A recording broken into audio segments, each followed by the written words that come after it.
Hola, buenas tardes. Aparte de que habíamos planteado que para esta versión del seminario íbamos a tratar de acercarnos lo más posible a empezar a las 5 en punto de la tarde, creo que no estamos tan mal, dadas las costumbres nacionales, pero en esta sesión en particular me comenta el doctor Enrico Dussel que en China la gente llega siempre 10 minutos antes y 5 minutos después ya se fueron si no has llegado y se considera de muy mala de muy mal gusto. Entonces, vamos a tratar de absorber una, un rasgo cultural oriental en esta mesa.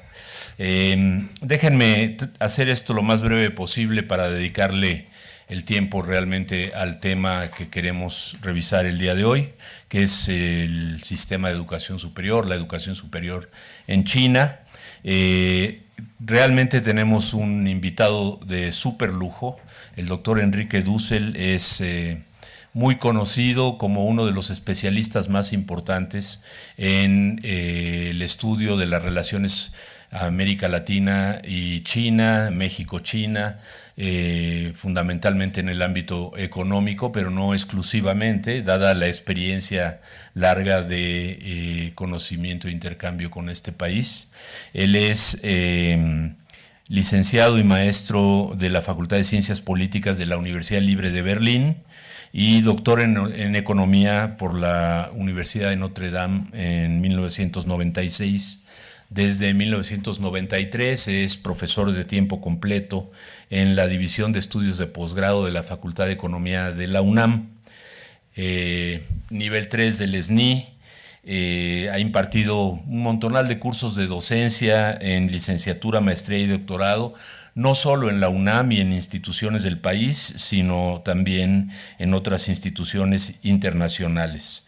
Tiene varios temas en su página listados sobre en los que ha concentrado su investigación: teoría de la organización industrial, del desarrollo económico, sobre economía política y el desarrollo del sector manufacturero, comercial y regional en América Latina y México. Pero como se puede ver desde hace un buen número de años, todos estos temas los ha conectado con el estudio de esa interacción de América Latina con China. Ha coordinado investigaciones para la CEPAL, la Comisión Económica para América Latina, la Organización Internacional del Trabajo, el Banco Interamericano de Desarrollo. Recibió la distinción Joven Académico en el área de investigación en el 2000 y en 2004 en Ciencias Económico-Administrativas, o sea, dobleteó, ¿no? Y el premio de investigación de 2004 de la Academia Mexicana de Ciencias. Todo esto para no entrar en la enorme cantidad de publicaciones. Ustedes pueden ver su página personal, pueden revisar también la página de Sechimex. Él es coordinador del Centro de Estudios China-México, también del centro de la red América Latina y el Caribe China, ¿no? Con la cual ha sacado varias de sus últimas publicaciones. Creo que lo voy a dejar ahí porque sería muy largo continuar a ir mostrando la amplísima obra y la expertez en términos de publicaciones, temas que ha venido tratando sobre el tema de China. Quiero agradecerle muy especialmente porque el tema de la educación superior, él dice que no está dentro de su especialidad, probablemente no el centro de atención de su trabajo, pero fue la persona que consideramos realmente de mayor interés que pudiera darnos una presentación sobre el tema en esta sesión. Esto implicó que Enrique se metiera seriamente a ver un tema que no es su tema habitual, y por su disposición a estar con nosotros en el seminario, por este esfuerzo adicional. Pues te agradecemos de antemano, Enrique. Muchas gracias por estar aquí y pues vamos a dar paso entonces a la sesión de hoy, con el mismo formato de siempre. Gracias, bienvenidos todos y todas. Muy bien, muy buenas tardes a todos los aquí asistentes y a los cibernautas, o no sé cómo se saludan a los que estén en otros lugares en forma digital, ¿no? De nuevo, muy agradecido por la invitación, Imanol, y muchas gracias por su interés y muchas felicidades también por integrar el caso de China en este profundo análisis que están haciendo sobre sistemas de educación superior, un grupo de análisis, reflexiones conceptuales, empíricas, debates, discusiones, donde creo que el caso de China me parece que es relevante, importante y a ser considerado, como veremos, por un grupo de aspectos, ¿no? Quedamos que haría una presentación de unos 50 minutos, por ahí 5 minutos menos, por ahí 5 minutos más. Habrá algunos cuadros, no mucho. Yo dejo la presentación, el PowerPoint, por los que quisieran revisar algunos datos y alguna información, ¿no? Lo que yo, a ver, ahí está, ¿no? Ahí estamos. Y la siguiente, no. Ups, ahí, Oye, bueno, ahí, ahí está, gracias. Miren, yo lo que quisiera compartir con ustedes son yo les diría un grupo de reflexiones, análisis que hemos venido haciendo desde la economía política, la política económica, en los últimos 20, 25 años, como se señalaba Imanol, desde temas de organización industrial, estudios de cadenas de valor en los últimos años desde América Latina y en México, y bueno, nos encontramos hace alrededor de 20 años con que había un país que se llamaba China y que era pues crecientemente relevante. Hace 20 años había que todavía justificar por qué China y no Belice, ¿verdad? Pues Belice está más cerca. Hoy en día requiere de menos justificación, ¿no?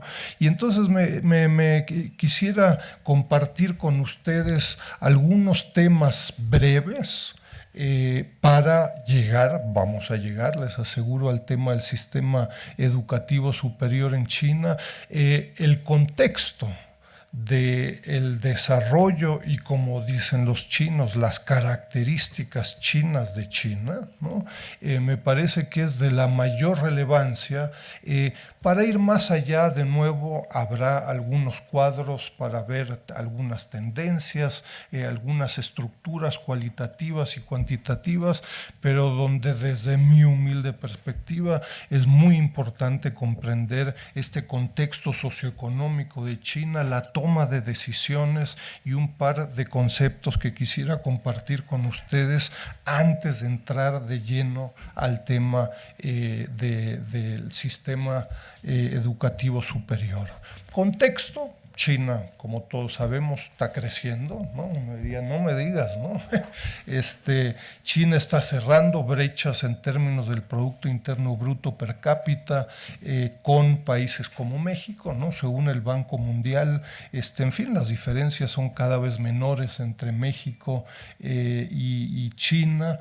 No es el caso, por cierto, con Estados Unidos. Las brechas con Estados Unidos, según el Banco Mundial, desde inicios del TLCAN se han incrementado. Entonces, uno, China crece. Segundo, China en términos del PIB per cápita está creciendo. Esto lo dejo. ¿Y por qué está creciendo, no? Sobre esto podríamos hacer un seminario, simplemente como contexto, ¿no? Para crecer, China ahorra. ¿no? Es decir, los niveles de ahorro por parte de la República Popular China son únicos en la historia del capitalismo, yo les diría, y particularmente para un país de ese tamaño, ¿no? Es decir, en las últimas décadas, desde una perspectiva de muy largo plazo, además de que China está creciendo, la participación del ahorro con respecto al Producto Interno Bruto duplican y en algunos casos triplican a la de cualquier otro país latinoamericano, incluyendo México, ¿no? Entonces, para crecer, China está ahorrando y China está invirtiendo, ¿no? Tampoco requiere de gran doctorado en economía ni en ninguna ciencia social el establecer, uno diría, parámetros bastante básicos, los niveles de la formación bruta de capital fijo, que es una variable cercana a la inversión, en fin, pues son realmente muy llamativos, ¿no? En China, para el periodo 2001-2012, esto se puede actualizar, la inversión es cercana más allá del 40% del Producto Interno Bruto. Otros países, incluso de la OCDE o México, están a niveles sustantivamente inferior. Y muy relevante es el financiamiento. China hoy en día tiene un sector financiero, vamos a brevemente hablar al respecto, es decir, China está ahorrando, China está invirtiendo y China tiene un sector financiero con respecto al Producto Interno Bruto, el financiamiento que otorga, el 98% del financiamiento del crédito que otorga China está en manos del sector público, ¿no? Y un porcentaje, yo les diría, cercano al 150% del Producto Interno Bruto. Una masiva canalización del ahorro vía bancos, sistema financiero público en inversión, sobre todo productiva, ¿no? Yo invitaría, parte de antecedentes, yo les diría, a considerar muy en serio el tema de China, ¿no? China no es otro país por las dimensiones de su población, les recuerdo 1.400 millones de habitantes, alrededor de 10.5 millones de kilómetros cuadrados, y en donde China rompe muchos paradigmas, de izquierda, derecha, de de lo que ustedes quieran, ¿no? Nos encanta, particularmente en economía, pero también en otras áreas, de encajonar a países, ¿no? China es un país socialista, lo es. Constitucionalmente, si ustedes lo revisan, ahí está, ¿no? China es un país subdesarrollado, ¿no? O ya es un país desarrollado, o qué es China. De nuevo, rompe muchos paradigmas. Yo les diría, China es parte del norte o parte del sur, es un país industrializado o es un país agrícola, o rompe de nuevo cantidad de paradigmas. Tiene hoy en día ya menos de la mitad de la población está en áreas rurales, pero estamos hablando de un país, de nuevo, donde todavía el 47-48% de la población vive en áreas rurales, muy por encima de cualquier país latinoamericano, olvídense de países europeos, etcétera, ¿no? Entonces rompe muchos paradigmas y yo les diría, es una invitación no solo empírica, ¿no?, sino que yo les diría una invitación conceptual para ver estas características chinas que tanto destacan los propios chinos, ¿no? Uno diría con cierto sarcasmo, y si uno ve la teoría, la política económica convencional del Banco Mundial, del Fondo Monetario, las implementadas en buena parte de América Latina y México, uno diría, pues China ha sido, y nótese el sarcasmo, el peor estudiante que consiguió la mejor chamba, ¿no? Es decir, China hizo todo mal, ¿no? China no liberalizó sus mercados laborales, tiene, como veremos enseguida, una omnipresencia del sector público en términos de propiedad, en términos del tipo de cambio. China sigue teniendo un tipo de cambio fijo, flujos de capitales fijos, mercados financieros absolutamente en poder y propiedad del sector público, ¿no? Pues de nuevo hizo todo mal, ¿no? Sin embargo, si lo comparamos con México, bueno, pues en los últimos 30 años ha crecido 8.5 veces más que México, ¿no? Entonces, de nuevo, notes el sarcasmo. El peor estudiante, ¿no? No sacó licenciatura, ¿no? Olvídense de doctorado o lo que fuera, pero consiguió la mejor chamba, ¿no? Lleva mi invitación, verán algunos esfuerzos al respecto en el Sechimex, en la red a la que hacía referencia Imanol, un grupo de reflexiones al respecto.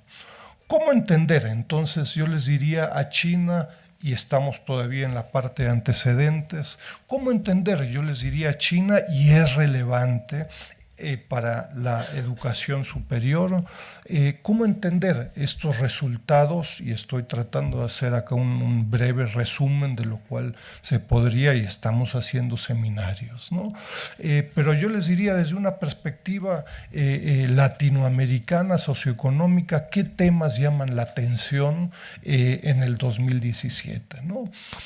Un tema que llama la atención es que desde el profundo proceso de reformas desde 1978 con Deng Xiaoping, diferentes fases desde entonces, esto no ha sido lineal, el sector agrícola hoy en día sigue jugando un papel al 2017 de enorme relevancia, ¿no? Temas de autosuficiencia alimentaria son temas uno diría, de prioridad nacional, ¿no? Y sorprendentemente, buena parte de las reformas en términos de ciencia y tecnología, de infraestructura, de formas de propiedad, etcétera, muchas de estas reformas iniciaron justamente en el sector agrícola, ¿no? De nuevo, yo diría, desde una perspectiva latinoamericana y particularmente mexicana, donde aparentemente el sector agrícola pues es un lastre, ¿no? Si uno le pregunta a Luis Telles y a muchos otros, pues la gran discusión pues qué hubo con el sector agrícola, que por definición es subdesarrollado, no competitivo, no, etcétera, etcétera. Hay una visión diferente en China en términos muy concretos, ¿no?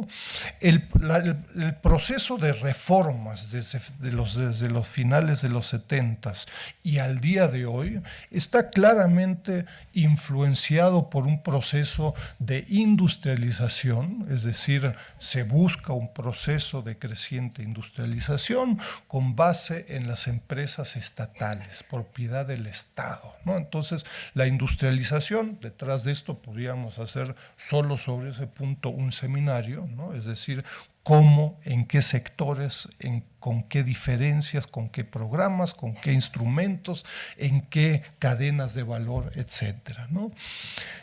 Llama poderosamente la atención y será relevante también para el caso de la educación superior el tema del pragmatismo chino, ¿no? Que para muchos de izquierda, de derecha, de no sé cuánto en América Latina, pues nos lleva, bueno, pues ¿y China qué es? Socialista, comunista, es capitalismo de Estado, Estado capitalista, ¿no? Yo invitaría a dejar un poco esos cajones y más bien dedicarnos a ver qué es China. Y el pragmatismo surge ¿de dónde? No es que sea una decisión de Estado, el Partido Comunista Chino que diga regla número 1, sé pragmático, ¿no? El pragmatismo surge en términos muy concretos. Con el embajador Eugenio Anguiano Roig y con otros hemos hecho ahí unos esfuerzos de ver los principales tomadores de decisión del Partido Comunista Chino y del Politburó, 7 personas. La próxima semana hay un grupo de reuniones relevantes, quinquenales, que se llevarán a cabo en China. Si uno revisa desde el inicio de la revolución en 1949 a hoy en día, más del 95% de estos miembros del Politburó del Partido Comunista Chino, más del 95% son ingenieros. Ingenieros del Partido Comunista Chino, ¿no? Uno diría macroeconomistas, abogados, administradores de empresas, prácticamente no existen. Entonces, el pragmatismo es en términos de ¿qué? En términos de resultados y de metas, ¿no? Es decir, si al 2020 estoy en el punto A y quiero ir al punto B, si eso es con un tipo de cambio flexible, si eso es con el mercado o sin el mercado, o esa discusión como ingeniero químico, eléctrico, civil, etcétera, pues esas se las dejo a los especialistas en economía. Dicen que en México son muy buenos, ¿no? Y después de estar en Banco de México, en la Secretaría de Hacienda, van a Harvard y publican en journals, ninguno de estos ingenieros en China. Ellos lo que sí saben hacer es llegar del punto A al punto B, ¿no? Entonces el tema no es irrelevante.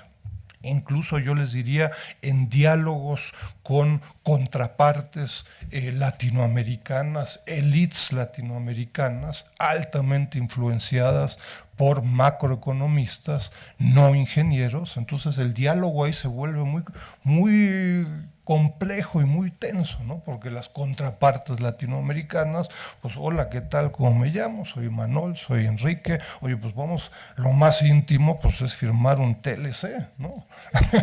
Eso para un ingeniero pues te dirá, oye, pues hay 20 cosas que hacer antes de firmar un TLC, ¿no? De nuevo, a mí me importa en el plan quinquenal, en el plan a 20 años, a 30 años, llegar al punto B, ¿no? Con evaluaciones constantes, etcétera, etcétera. Entonces el pragmatismo no es una abstracción, sino que es resultado de una formación, ¿no? Diferente en élites, en países. Hago referencia sarcástica a otros países, pero es muy relevante este pragmatismo con base en ingenieros del Partido Comunista Chino. Son ingenieros comunistas, ¿no? Altamente pragmáticos, y en donde más de uno se pregunta, bueno, ¿y qué tienen todavía de socialismo, de comunismo, etcétera, etcétera?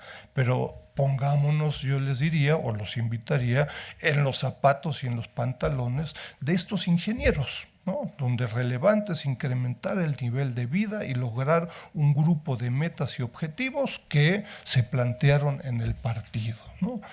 Voy un poco más rápido. Es al revés, ahí está.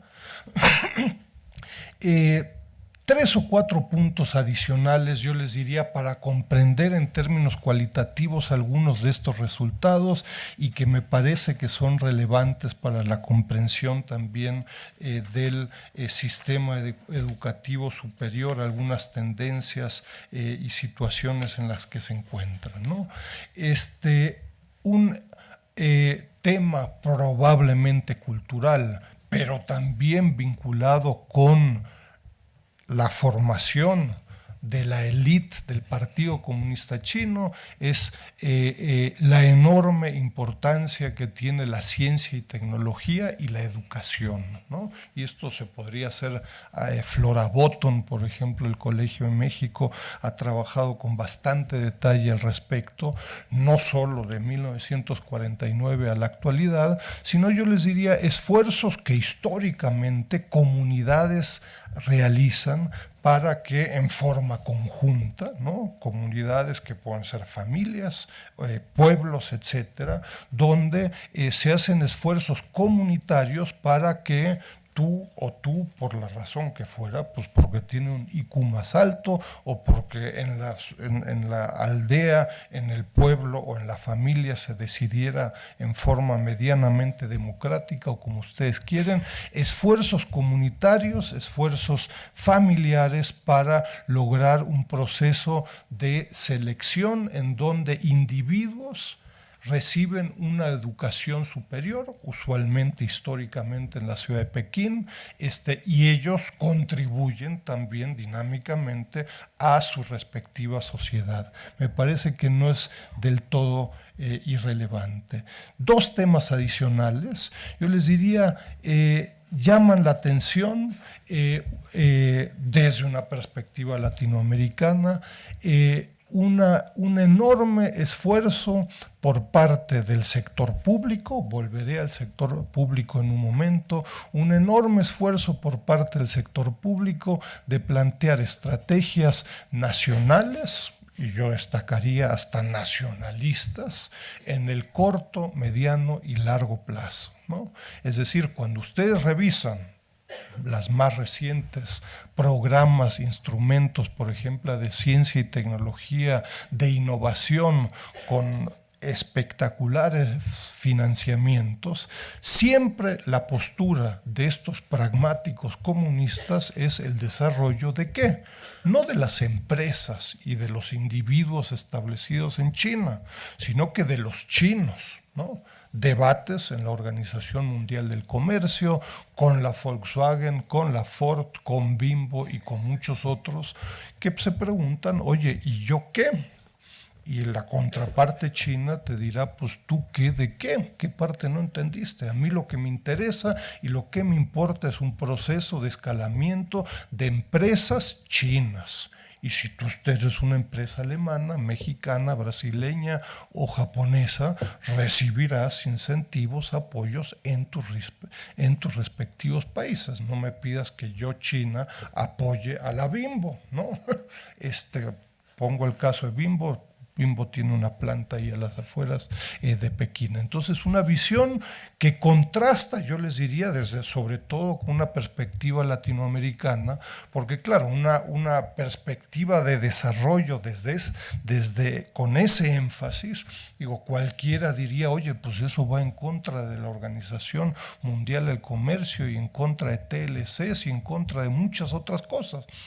Pues te dirán, pues sí, bueno, pues mira, mando ahí hasta los docenas o cientos de abogados a que se peleen por décadas en la Organización Mundial del Comercio. A mí lo que me interesa es desarrollar la industria nuclear, me interesa un proceso de escalamiento en términos de apropiación, de aprendizaje, de piratería, se dice hoy en día, ¿no? Se escucha menos bonito, pero me interesa aprender cómo se construye un auto, ¿no? Entonces China decidió eso hace 20 años, hoy en día es el principal productor de autos, ¿no?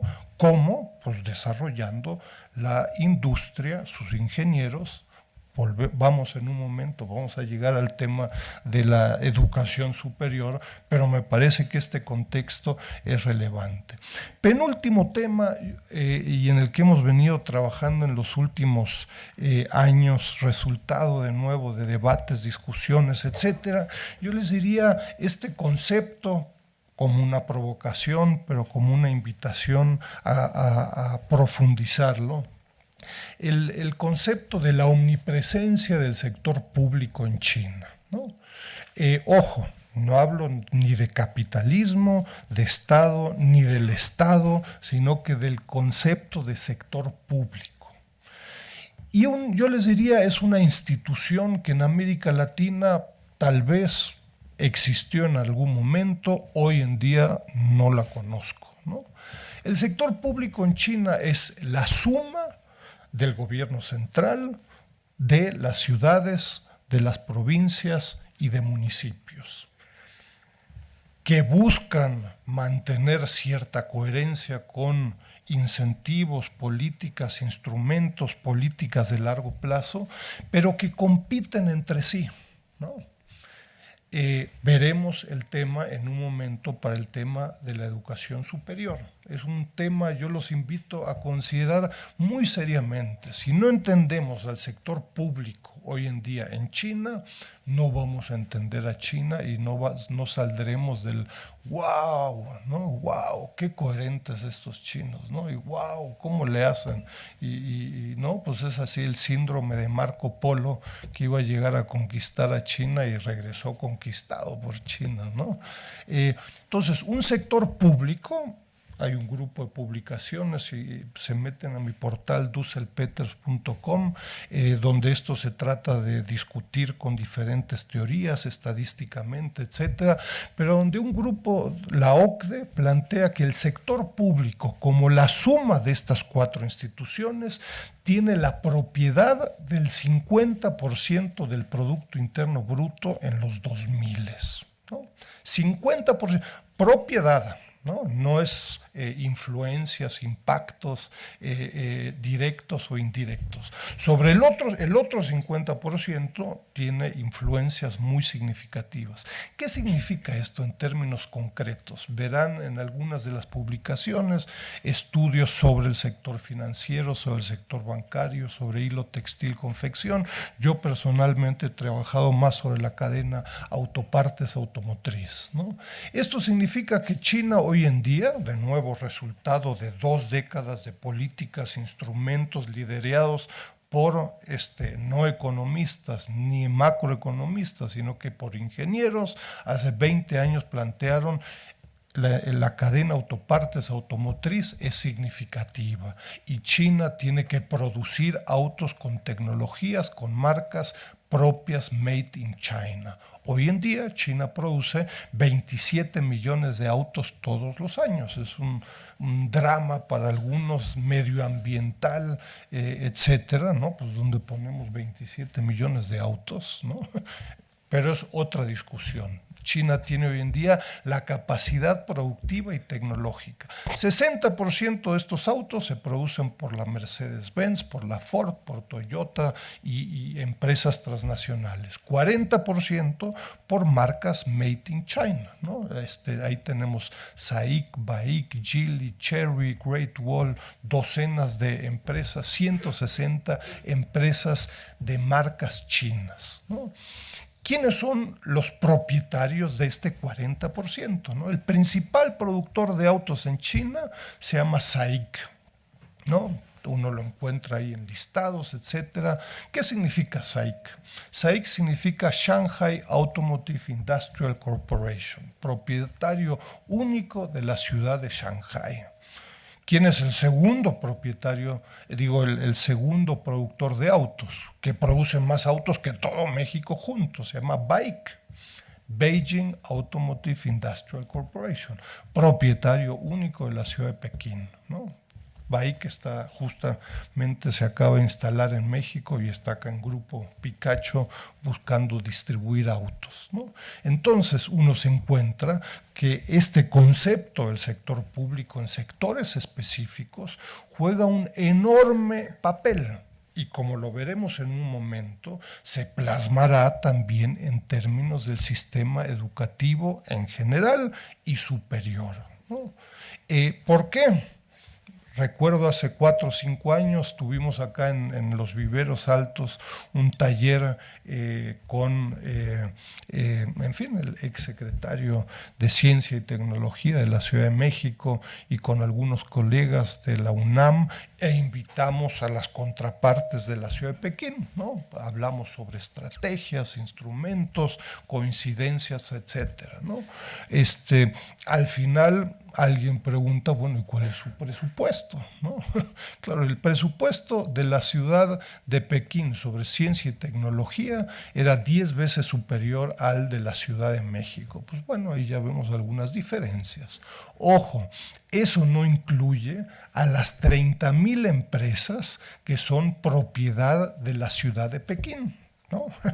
Si incluimos estas 30,000 empresas, una de estas empresas se llama BAIC, no estoy diciendo que las otras 30,000 sean todas del tamaño de BAIC. Si incluimos estas 30,000 empresas, pues estamos hablando, en fin, de muchos dígitos de diferencia en términos de ciencia y tecnología.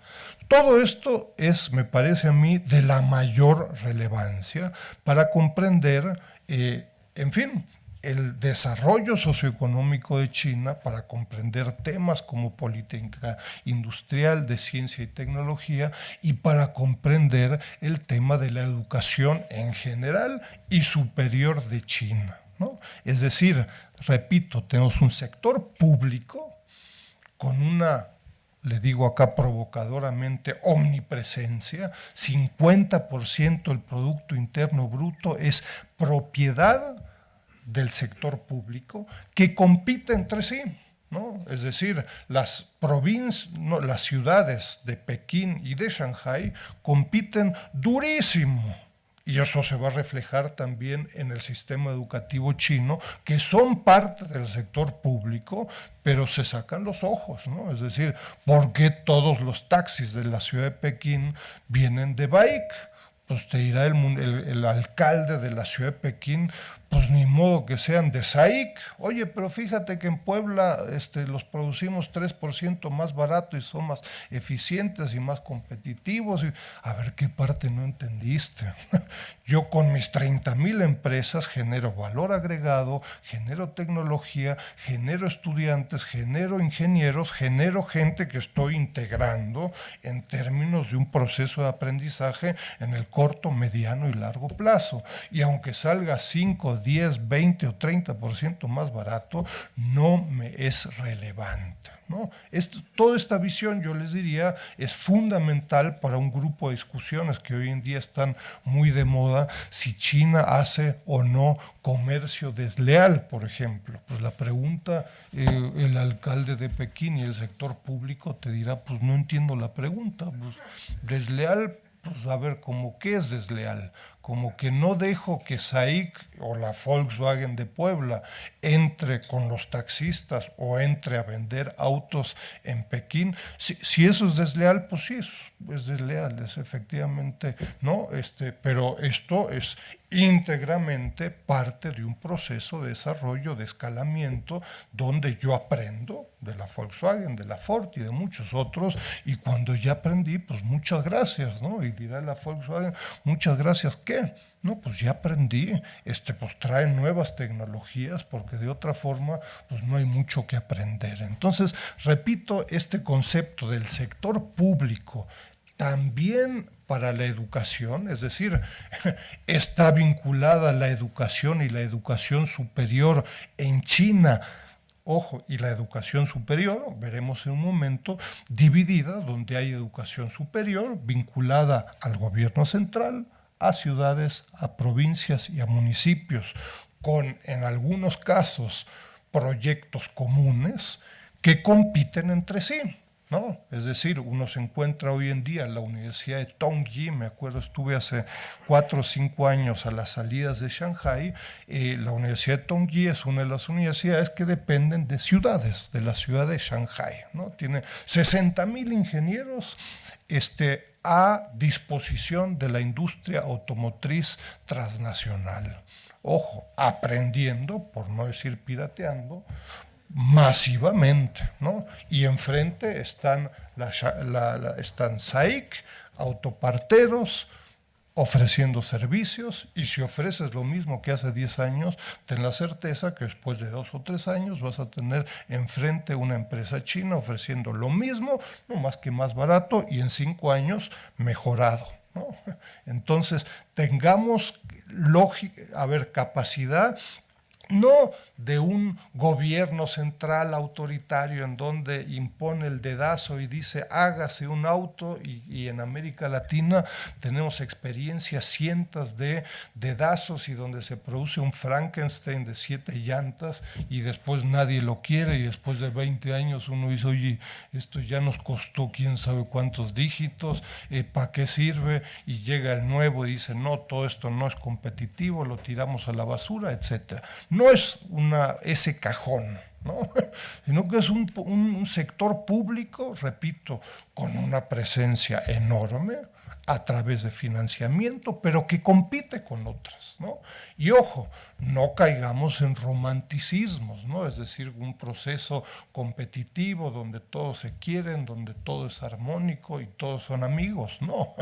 Se sacan los ojos entre ellos, ¿no? Ojo, todo esto liderado por el Partido Comunista Chino.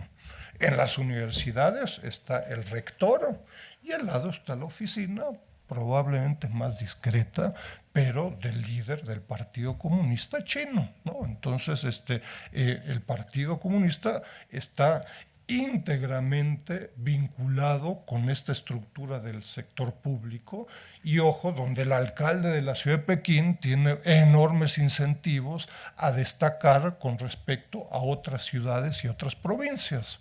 Si en términos del PIB per cápita, si en términos de destacar en un grupo de variables te va bien, bueno, pues tienes buenas posibilidades de lograr políticamente ascensos. De otra forma, no. Entonces tenemos un sistema en donde acá es bien importante comprender esta estructura, yo les diría, con el sistema educativo, lo veremos en un momento. Esto lo dejo de lado.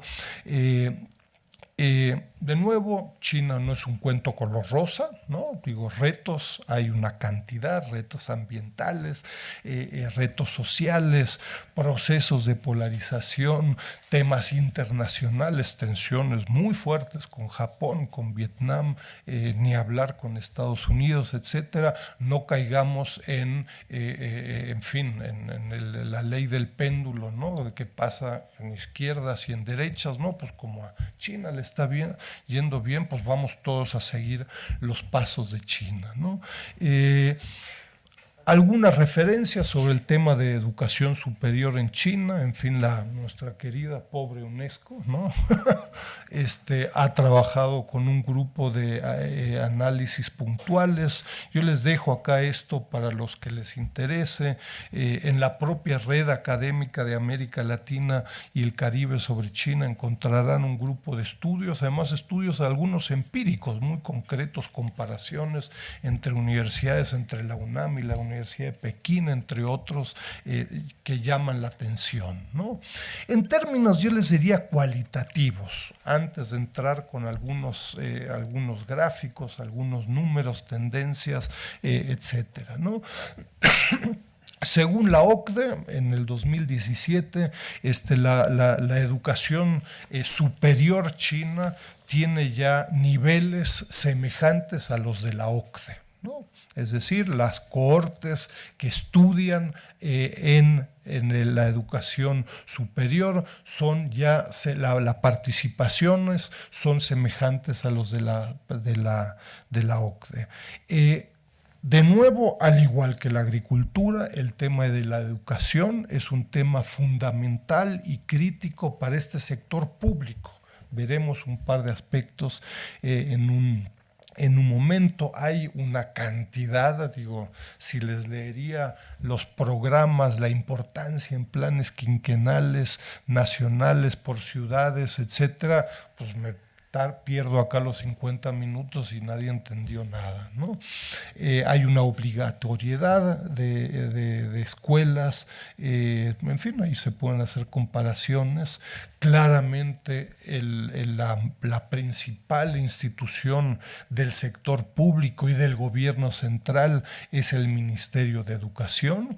Ojo, la ciudad de Pekín tiene también un Ministerio de Educación que en algunos casos puede tomar medidas, tiene instrumentos vinculados a sus empresas, etcétera, y no siempre conforme a lo que la aparente institución superior le hace el Ministerio de Educación de China. No necesariamente son siempre lo mismo, y ojo, el Ministerio de Educación de la ciudad de Pekín es muy poderoso en términos de recursos, de instrumentos, de su capacidad.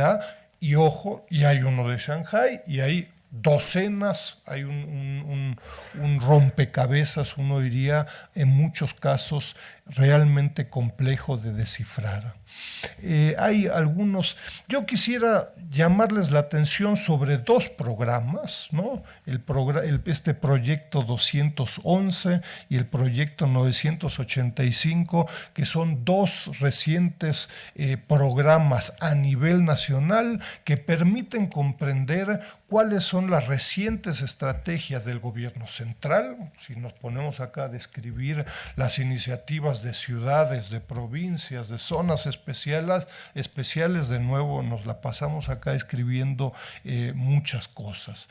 Pero yo les diría, nada más para tener una idea de estrategias, visiones de la educación superior y algunos de sus impactos cuantitativos en un momento, ¿no? Este primer proyecto 211 inició en 1995 y claramente, y esto yo les diría es una de las características chinas, es decir, incrementar en general el nivel educativo, la escolaridad, incrementar y con resultados importantes en el nivel universitario, pero con un componente elitista muy significativo, ¿no? Es decir, desde 1995 se buscan seleccionar 100 instituciones que en el corto, mediano y largo plazo realmente destaquen, compitan con instituciones de educación superior a nivel global, ¿no? Más que uno dirá,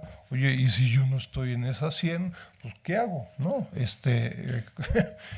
Pregunta correcta, ¿no? Es decir, de más de 1,700 nos concentramos en 100. ¿No?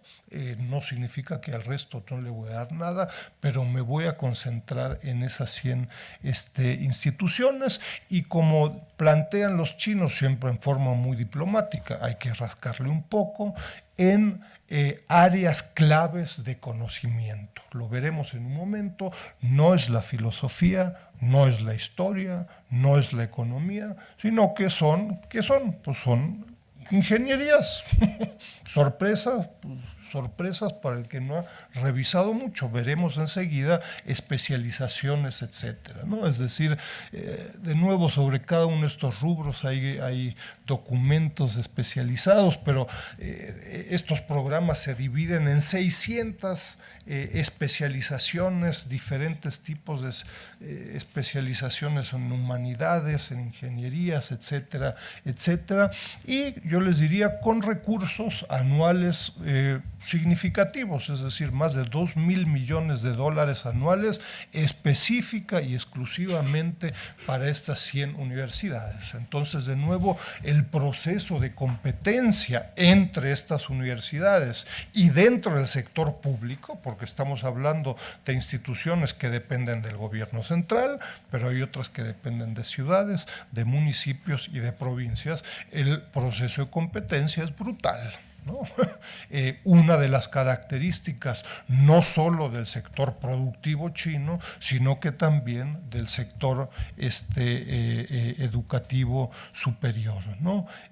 Hay después diferentes desarrollos, yo les diría, o estrategias, etapas de este proyecto de 2011.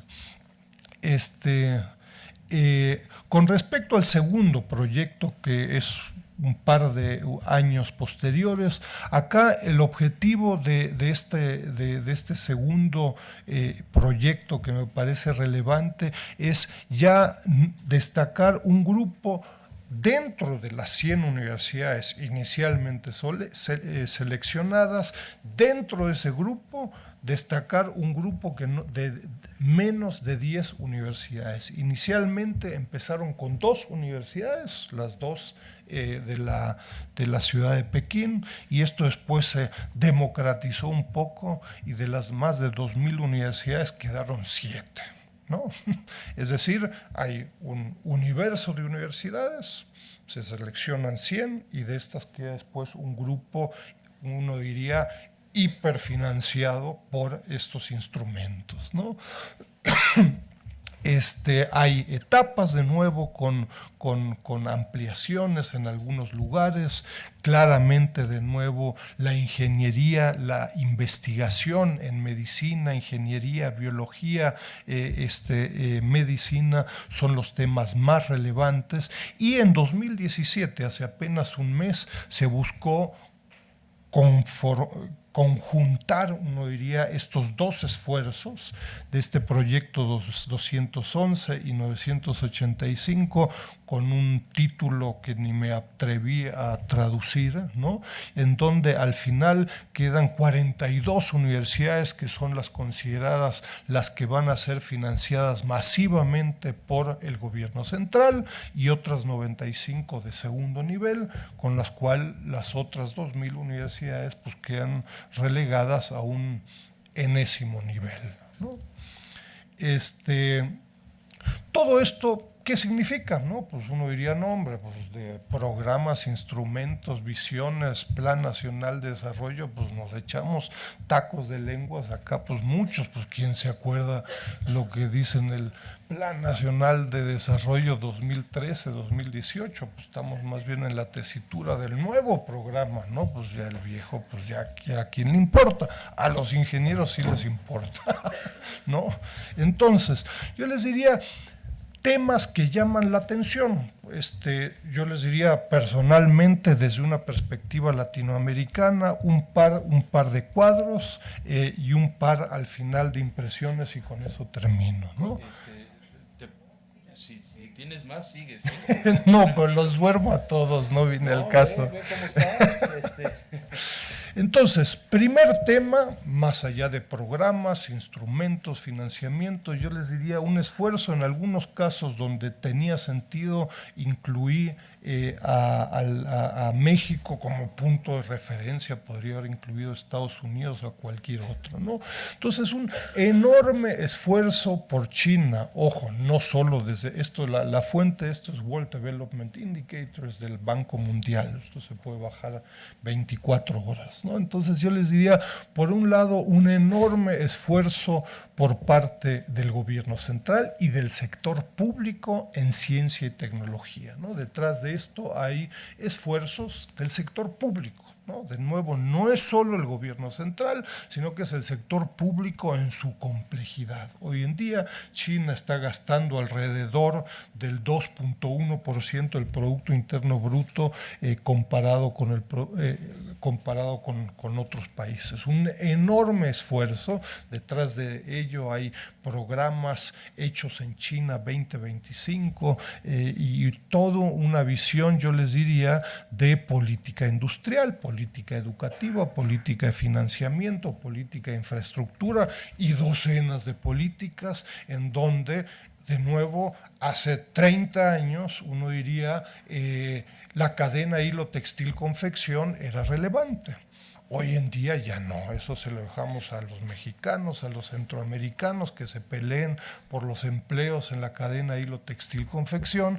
China hoy en día es el principal inversionista en nanotecnología para nuevos tejidos. Prácticamente la totalidad del equipo para producir textiles son tecnologías chinas, y entonces peleense con Vietnam, con Filipinas y con Bangladesh, con nuestro equipo, con nuestros textiles para fabricar confección que se venderá en diferentes países, ¿no? Entonces hay una visión claramente de escalamiento. Hace 30 años era la confección, ahí medio competíamos. Hoy en día China lo que está buscando es integrar tecnología para la industria aeronáutica, ¿no? Es decir, en los últimos meses algunos habrán visto modelos de aviones chinos, ¿no? Made in China, con tecnología china, aprendida, pirateada de otras empresas, de otras tecnologías, etcétera, etcétera, ¿no? Computadoras fue hace 20 años, ya saben cómo hacer computadoras, Lenovo ya sabe cómo compró toda la parte de división de computación de la IBM, etcétera. Ya la electrónica no es relevante. Hace 15 años empezaron con la cadena autopartes automotriz, le metieron masivamente recursos, ciencia y tecnología, educación superior. Hoy en día China está produciendo de nuevo 27 millones de autos, son procesos de aprendizaje, ¿no? Entonces, esto yo les diría, este proceso de aprendizaje se refleja medianamente en estos gastos en investigación y desarrollo. La intención es escalar las cadenas de valor y no depender de terceros, ¿no? Donde los terceros pueden ser en diferentes empresas, países, etcétera. Sobre este tema tampoco soy especialista, uno puede tener cantidad de otras. Se refiere a la solicitud de patentes, que me parece interesante, mayoritariamente nacionales, ¿no? Tenemos el caso de México, tenemos el caso de China, ¿no? De nuevo, las solicitudes no en todos los casos prosperan. Hay otras fuentes donde, en fin, el número de patentes efectivamente registradas es mucho menor, pero el efecto, o yo les diría, el resultado no es muy diferente, ¿no? Es decir, la China pirata, ¿no? Lo que era bueno y barato, ¿no? Y nótese el sarcasmo, pues ya se acabó. Yo me acuerdo ahí con colegas del gobierno del Distrito Federal, estuvimos tratando de hacer ahí unos programas de intercambio China entre la Ciudad de México y la ciudad de Pekín, y entonces había ahí algunos queridos colegas, no los menciono porque no viene al caso, pero decían, no hombre, pues los chinos nos vienen a piratear todo, ¿no? Pues yo les diría, pues ya saben cómo hacer pan, ya saben cómo hacer tortillas, tequila y muchas otras cosas. Una empresa, Huawei, hoy en día patenta, no solicita, pero patentes reales, solicita más que toda América Latina juntas, ¿no? Entonces, los que se quedaron con que lo chino era bueno, barato, pirateado, de quién sabe cuánto, los chinos te dirán, muy bien, me encantas, pero me encantas por tu ignorancia, ¿no? Es decir, estamos masivamente patentando, ¿no? Nos dirán, son muy diplomáticos, lo digo yo, oye, ¿y tú, México, por dónde andas? Híjoles, qué pena, ¿no? Pero mañana platicamos, ¿no? Estos son, de nuevo, solicitudes de patentes de nacionales y extranjeros. Sobre esto se podría hacer un seminario, ¿no? Simplemente yo les diría para tener una idea de dinámicas, ¿no? Sí, crecimiento, inversión, ahorro, instituciones superiores, universitarias, etcétera. No estoy diciendo qué es causa y qué es efecto, es una larga discusión y estoy seguro que las han tenido por gente más especializada que yo. No quiero meterme en esta discusión. Lo que sí les quiero decir es que, claro, no es solo un crecimiento en términos del Producto Interno per cápita, en términos de incremento del consumo, sino que hay un efectivo y real incremento en términos de patentes de ciencia y tecnología y de escalamiento. El Made in China de empresas chinas, las BAIC, las AIC, las Huawei, y podría decirles largos listados, están acompañando este proceso y es, yo les diría, pues muy llamativo desde una perspectiva latinoamericana. Yo me ha tocado en los últimos 15 años visitar docenas de líneas de producción de estas empresas en Chongqing, en docenas de ciudades en China, y claro, respetuosamente los chinos, después de visitar las empresas, dicen, oye, una pregunta, ¿no? ¿Y América Latina qué? Digo, nosotros tenemos 160 empresas fabricantes con marcas de autos. En América Latina no hay una, ¿no? No te lo dicen así, pero te están diciendo pues que son un continente de burros, ¿o qué? ¿No? No es, híjoles, pues ya la idea me la robaron porque pues ha de ser anticonstitucional con la OMC y muchos otros, ¿no? Y un par de temas adicionales y con ello termino, ¿no? Yo les diría estadísticas, un par de estadísticas oficiales. Yo los invito ahí en el Centro de Estudios China-México, CECHIMEX, acá en la Facultad de Economía, tenemos una cantidad de anuarios de los INEGIs chinos especializados en temas de educación, por ciudades, por provincias, etcétera, ¿no? Yo les diría, uno, pues llama la atención, ¿no? Hoy en día en las instituciones de educación superior, China cuenta con alrededor de 7 millones de estudiantes, ¿no? Es un número absoluto llamativo, uno, y dos, yo les diría, claro, al menos tan llamativo es la tendencia en los últimos 35, 40 años, ¿no? Es decir, iniciando este proceso de reformas, China tenía 165,000 estudiantes de educación superior y esto aumentó, pues en fin, 35 veces en el mismo prácticamente número de años, ¿no? Algo ha sucedido en estas décadas en términos no solo cualitativos, por eso me permito iniciar con temas cualitativos, ¿no? Y analíticos y terminar con esta parte, yo les diría, más cuantitativa de creció, bajó y acá se pueden sacar tasas de crecimiento y participaciones y uno termina al final más confundido que al principio, ¿no? Pero entonces, tendencias realmente en términos absolutos y en términos de crecimientos muy significativas, ¿no? Uno podría poner acá América Latina, México, pero bueno, no se trata tampoco de frustrarnos a cada rato demasiado, ¿verdad? Otras, no, bueno, esto lo dejo acá y yo les dejo la presentación, información adicional, yo les diría por tipos de esto es en el 2015, esto se puede hacer por años, etcétera, etcétera, divisiones, pero esto lo dejo al lado. Yo, al penúltimo tema que es llamativo de nuevo, hoy en día la educación superior en China, con todas estas reformas, cambios, proceso de selecciones, financiamiento a una élite de universidades cada vez mayor, crecientes patentes en donde las universidades juegan un papel cualitativo relevante. ¿Y qué es lo que están estudiando, ¿no? O ¿qué es lo que están estudiando y en qué facultades, etcétera, ¿no? Pues uno se encuentra de nuevo que de estos millones de estudiantes, ¿no? Más de una tercera parte están en ingenierías, ¿no? De nuevo podemos comparar con México, con Brasil, con Estados Unidos, con quien quieras, las comparaciones son interminables, ¿no? Pero yo les diría, de nuevo, es muy llamativo el tema. Claro, ¿quién estudia historia? ¿No? Pues es el 0.5% de la población. Digamos que el tema de historia, de ciencias políticas y muchas otras ciencias sociales son poco significativas y no van a ser sectores que van a ser financiados por los programas de élite del gobierno central, ¿no? Y lo digo con toda la violencia que esto implica, ¿no?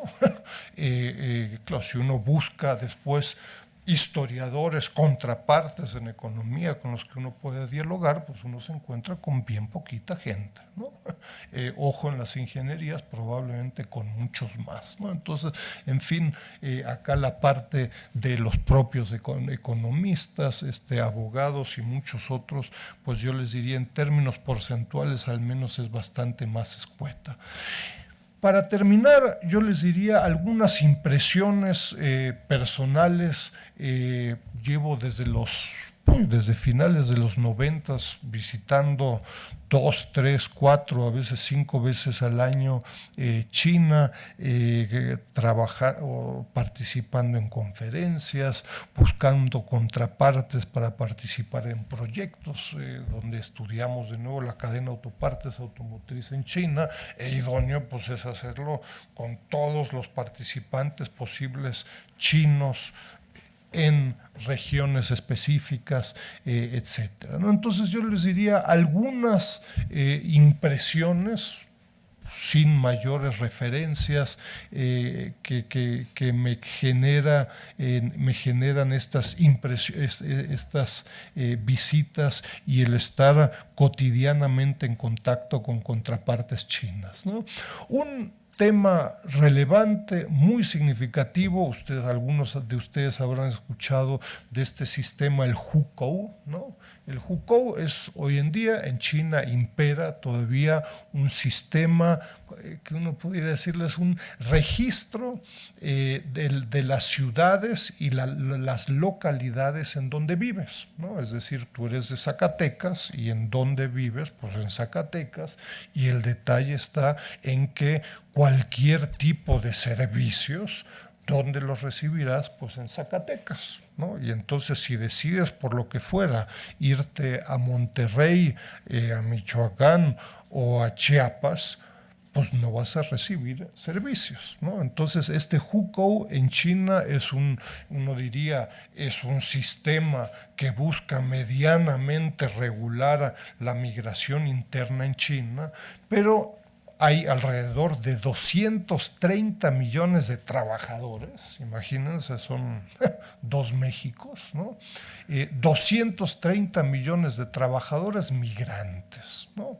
Que trabajan en otro lugar que no es su lugar de registro original. Y usualmente donde trabajan, pues en las grandes ciudades, léase en Chongqing, en Chengdu, en Shanghai, en Pekín, etc. Estos 230 millones de trabajadores y sus familias no reciben servicios en los municipios donde laboran y tampoco sus familiares, ¿no? Entonces, esto para la educación en general, empezando por la primaria y para que llegues a la educación superior, no les cuento, implica una atención masiva. Ojo, más que uno dirá, el tema educativo es secundario. Crítico es temas como jubilaciones, pensiones, salud, ¿no? 230 millones de habitantes, ¿no? Son magnitudes sustantivas. Afectan también a la educación superior. En el área, yo les diría, más de las ciencias sociales, en economía, análisis de cadenas de valor, teoría del desarrollo, comercio internacional, inversión extranjera directa y otros temas, llama la atención, con contrapartes, llama la atención, claro, una enorme capacidad descriptiva de las contrapartes en China, en general, poca capacidad analítica, ¿no? Digo, también lo tenemos en México, ¿no? Es lo que yo diría el típico análisis yoyo, ¿no? El yoyo sube y baja y sube, y entonces tengo hoy estadísticas a enero del 2017 y subió 17%, pero en febrero cayó 8% y en marzo subió de nuevo 5%, y después de 60 minutos terminan todos acá como arañas fumigadas sin entender nada, ¿no? Es decir, cuadros y cuadros e información altamente descriptiva. Es en general, yo les diría, el enfoque de muchos cientistas sociales en China, con excepciones, ¿no? El tema de la omnipresencia del sector público en la educación en general y en el medio universitario es muy llamativo, ¿no? Instituciones privadas no existen, ¿no? De nuevo, nunca digas nunca. Es probable que en algún lugar que yo desconozca, pero no son relevantes en términos ni cualitativos ni cuantitativos. Y las universidades, claramente, es muy importante saber quién es el propietario y quién financia a la respectiva institución. Si eres una institución del gobierno central, de la provincia, de la ciudad, del municipio, y qué ranking y qué relación tienes con el sector público respectivo. Eso no descarta que tú puedas hacer proyectos con otros, pero tu jefe manda, ¿no? Y si tu jefe dice, oye, vamos a desarrollar la industria aeronáutica, pues ¿a qué se van a dedicar los ingenieros de esa universidad? Pues a la industria aeronáutica. Oye, pero fíjate que me interesó, a ver, digámoslo así, que hay buenos incentivos para decirte, por aquí van las cosas, ¿no? Y oye, y allá los de enfrente, pues en Texcoco están desarrollando, te interesan los limones, pues vete a Colima, acá no, ¿no? Entonces hay una visión, yo les diría, integral, bastante potente, ¿no? Para decirte, pues los limones hoy aquí no, estamos en otra cosa, ¿no? Espectacular, yo les diría, es la competencia, ¿no? En el sistema educativo hay un examen que se llama Gaokao, que es para todos los que estudian o los que quieren ingresar a universidades, que es un examen nacional como el de la UNAM, pero a nivel nacional, y que define claramente, según el puntaje que obtengas, a cuáles de estos 3, 4 o 5 niveles de universidades vas a ir. Y ese examen se hace una vez y te define prácticamente de por vida, ¿no? Entonces, si te fue mal, te fuiste de pachanga, no estudiaste, no la última noche, sino que el último año, etcétera, etcétera, pues eso tendrá consecuencias serias, ¿no? Y les podría contar ahí una cantidad de anécdotas de amigos, colegas, etcétera, de profesores que durante un año pues no contestan el correo electrónico, ¿no? Y uno dice, pues ¿qué pasó? Pues se fueron de sabático. No se fueron de sabático, se fueron un año con los hijos a estudiar, etcétera, ¿no? Un sistema desde los 5 o 6 años, yo siempre le decía a mi hija, y acuérdate cómo son las cosas en China, ¿no? Pero desde los 5, 6, 7 años, tienes 8, 10 horas de clases todos los días, en muchos casos también los sábados, después haces tareas, en las vacaciones adelantas lo que vas a estudiar en el próximo año escolar, etcétera, etcétera. Pesado, duro, altamente competitivo, y donde desde casi los primeros años de primaria están, y si no te va bien en primero y en segundo, en tercero, pues no vas a ir a la Universidad de Tsinghua, sino que vas a ir a una de tercer nivel, etcétera, etcétera. Es un nivel altamente competitivo, altamente violento, con implicaciones, en fin, psicológicas significativas, ¿no? 2 o 3 puntos adicionales. Sorprendentemente, de nuevo, la omnipresencia del sector público en la educación superior es total, ¿no? De nuevo, yo diría el sector privado juega un papel poco relevante. Ojo, las universidades públicas, parecido tal vez al sistema de la Universidad de California y otros, son crecientemente caras. No son gratis, ¿no? Es decir, te cobran, hay muy pocas becas, y en donde, de nuevo, el sistema de pueblos, de familias, sigue siendo al 2017 relevante. Es decir, tú lograste estar en tal universidad y entonces la familia, que es un concepto bastante amplio, no solo el padre, la madre, sino que es un concepto mucho más amplio, durante 4, 5, 6 o los años necesarios, te apoyamos, ojo, claramente con la idea que pues, en la próxima generación habrá otros y a ti te tocará apoyar a ese familiar, ¿no?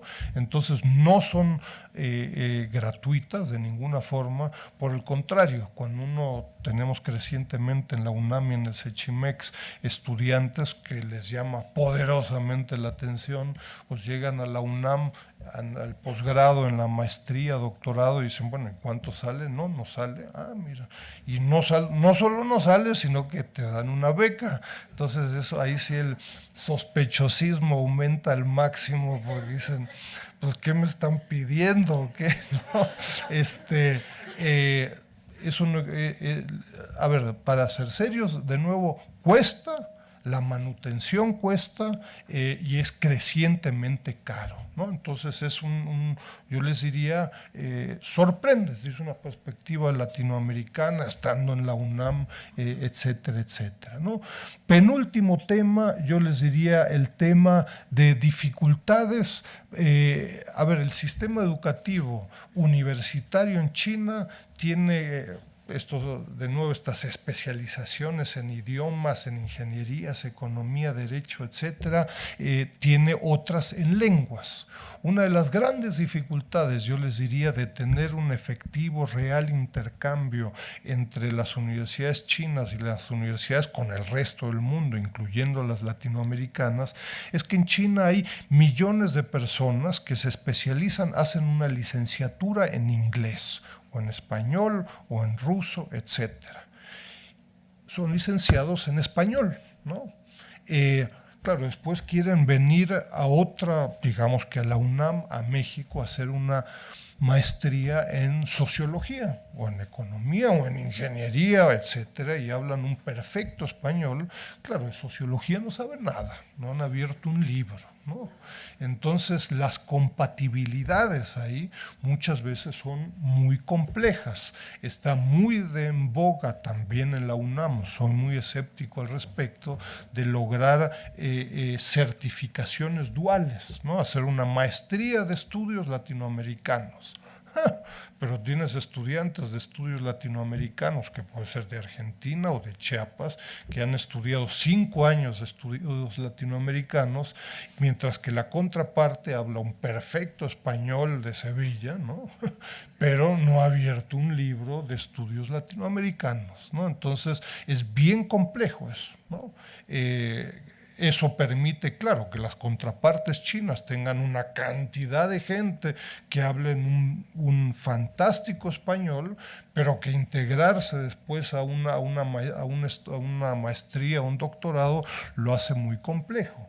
Y la contraparte es, claro, que acá en América Latina el que habla chino pues es un biólogo que además pues no fue a una fiesta en su vida, porque además de estudiar licenciatura pues echó 4 o 5 horas diarias de chino mandarín durante 4 años y habla chino, pero pues no existe una licenciatura en chino, ¿no? Entonces hay muy poca gente en América Latina que habla chino. Hay mucha gente que habla español o inglés o otras lenguas, entonces hay problemas ahí, yo les diría, de compatibilidad, por decir algo, ¿no? Y yo les diría, por último, un tema relevante en términos de la educación superior, pero también a todos los niveles, es, de nuevo, la omnipresencia del sector público. No la pongo en términos románticos ni color rosa de ninguna forma, ¿no? Es decir, hay una clara preferencia por ingenierías, poco interés en temas históricos, filosóficos, políticos. Eso, pues sí, pues es parte de la currícula, pero realmente no es importante. Se podrían hacer estudios sobre el financiamiento en una misma universidad, por facultades, universidades, etcétera. Incluso, y yo les diría, es una parte compleja de lidiar con contrapartes con los que uno está en intercambio, etcétera, los resultados de muchos de estos trabajos, proyectos, solicitudes, invitaciones, pagados o no pagados, los resultados de muchas de estas investigaciones, en la mayoría de los casos, no son públicos, ¿no? Entonces, la ciudad de Pekín solicita un proyecto a la Universidad XY, a un grupo de investigadores, un proyecto sobre posibilidades de exportación de autos a México, ¿no? Y esto se le entrega al municipio de Pekín y no aparece en ningún lugar.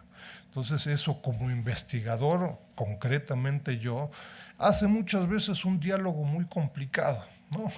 Es decir, nosotros todo lo que hacemos pues está casi antes en el portal que publicado en otro lugar. Y estás trabajando, buscando cooperar con contrapartes que te dicen todo eso que quieres hacer, todo eso ya lo hicimos, ¿no? Pero pues ni te lo puedo dar, ni te lo puedo mostrar, y yo, ojo, tengo mis serias dudas porque tampoco lo veo reflejado en ningún lugar, ni en un curso, ni en una publicación, ni en lo que están haciendo los estudiantes, etcétera, ¿no? Entonces hay un tema claramente, uno diría, de censura, es decir, si estás out, ¿no? Caes bajo la vista de algún grupo de funcionarios, etcétera, pues no recibirás un proyecto durante tu vida y eso va a afectar tu carrera, ¿no?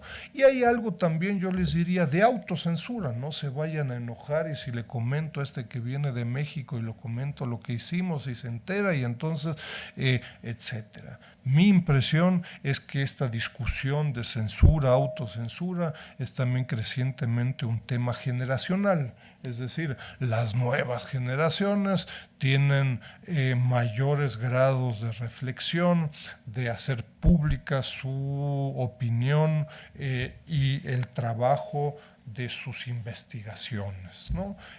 Pero llama la atención, de nuevo, y uno no está muchas veces claro de qué tanto es efectivamente que alguien le diga esto no sale de tu escritorio y no puedes hablar al respecto, ¿no? O cuánto de eso es autocensura, ¿no? O cuánto de eso es simplemente no existe, no saben, no quieren decir, no tengo la más pálida idea, y entonces pues eso ya lo entregué todo hace 10 años, ¿no? En fin, un grupo de reflexiones, yo les diría al respecto, me la podría pasar hablando mucho más tiempo, y bueno, pues los invito a un apasionante tema, ¿no? Muchas gracias.